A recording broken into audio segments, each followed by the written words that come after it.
United just made a huge mistake. Like honestly, I didn't even want to talk about this because I was too pissed off, and the worst part, most fans are too busy celebrating to even see it. Bruno Fernandes turned down a mega money move to Al Hilal, and now people are treating him like he's Roy Keane with a halo. He said no to Saudi, sure, but in doing so he just cost us £100 million. And that's a problem. But here's the part no one's talking about. Bruno staying? That wasn't just his choice. And that might be the biggest red flag of all. But anyway, I'm going to talk about that a bit later in this video, so stick around. Alright, so let's actually break shit down, because the way some fans are reacting is embarrassing. Bruno said no to a ridiculous salary from a Saudi club offering over £100 million, and now what? That makes him a club legend? Legend? Bro, stop it. Bruno's been at this club for 5 years. He's been good, sometimes great, but inconsistent, emotionally reactive, stat padding when the pressure's off, disappearing when it matters, and now we're throwing around the word legend because he didn't take the money? Like seriously, let's be brutally honest here. That money could have been the start of a proper rebuild, a top-class midfielder and a striker. But no, he stays, and the fan base starts clapping like we've just won the Champions League. Let me ask you something. If we hadn't signed Cunha and we weren't about to bring in Mbuemo, would Bruno have stayed? No, he wouldn't. And everyone knows it. This isn't loyalty, it's convenience. He sees the club finally trying to do something. He sees a fresh manager, a few players coming in, and he thinks, maybe I'll give it one more year. Like, that's not heroic, that's just hedging his bets. But now the fans are out here calling him the heartbeat of the club, a symbol of what United should be.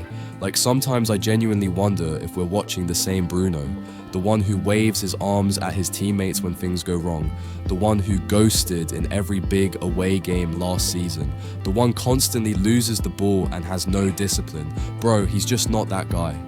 The real issue here is bigger than Bruno.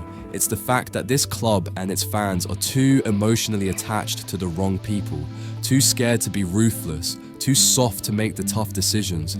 That £100 million wasn't just an offer, it was an opportunity, a reset button, a chance to take a declining asset and turn him into real, tangible progress. But instead, we held on to him. Now let's talk about the man who could have stopped all this, Rúben Amorim. Because bro, this obsession with Bruno Fernandes, it's getting proper weird now.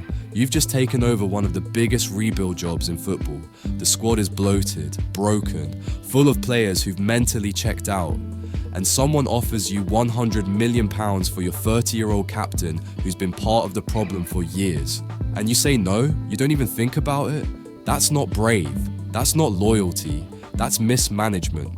Like literally, Amorim had a once-in-a-decade opportunity to offload a declining player for a huge fee, reshape the midfield in his own vision, and send a clear message that no one is safe and no one is bigger than the club. Instead, what does he do? He clings to Bruno, defends him in every press conference, talks about leadership, experience, his role in the system. What role? The role where he throws his hands up and blames everyone else? The role where he sprints 60 yards to moan at referees but walks when we lose the ball? Come on, man. And let's be real, he doesn't even fit into the system. We're signing Cunha and Mbuemo, which are obviously going to be our two number 10s.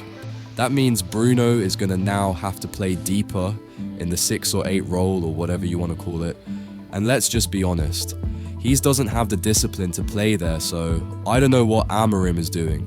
When you deep it, Amorim's not just keeping Bruno, he's putting him above himself and above the club. And that's dangerous because now Bruno has even more power. Now Bruno knows the manager won't challenge him. Now the rebuild is already compromised before it's even started. It's the same mistake Ten Hag made with certain players. You back the wrong people and they drag you down with them. Now, let's talk about this clueless ownership, because any other ownership group would have accepted that offer. No debate, no drama.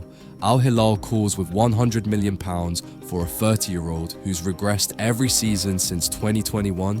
You take the money and run, but not INEOS. These are the same guys who've spent the last 12 months crying about how we don't have enough funds, crying about FFP, and crying about how hard the rebuild is. And then when someone gives you a golden opportunity to reset the whole midfield, they bottle it. Bro, seriously, you can't have it both ways. You can't say, we need to be smarter, we have to make tough calls, and then turn down a perfect exit strategy because you're scared of upsetting the dressing room or the fans. And here's the part that's actually insane. They let Bruno decide. Since when do players get to choose if they leave when a record bid comes in? Like, this isn't a testimonial season, bro. This is Manchester United, mid-rebuild, drowning in overpaid, underperforming contracts. It should have been simple. Bruno, thanks for everything, but you're going. Period. Not, do you want to stay? Why are we giving him the choice? You think Real Madrid let Casemiro decide? You think Liverpool let Henderson and Fabinho call the shots? They saw an opportunity and made a business decision. United? We get sentimental, we get scared, we cling to players like they're irreplaceable even though they're the reason we're in this mess to begin with. This shit makes no sense, bro. But anyways, yeah, I'm actually fuming. We just watched this club, yet again, bottle a chance to finally move forward. We had £100 million sitting on the table, and we said no. Why? Because Amorim's obsessed, because INEOS are scared, and because our fan base, bro, some of you are genuinely deluded, calling Bruno a legend because he said no to Saudi. Like, are you all right in the head? He stayed because he knows he's protected here. He knows no other top club would build around him, and now we're stuck with him again. Another rebuild built around emotion, not logic. I've said it before and I'll say it again. This fan base needs to raise its standards, because if you're celebrating this, you're part of the problem too. This summer was supposed to be different, but right now it's the same United, making the same mistakes. But yeah, whatever, man. Let me know what you guys think in the comments.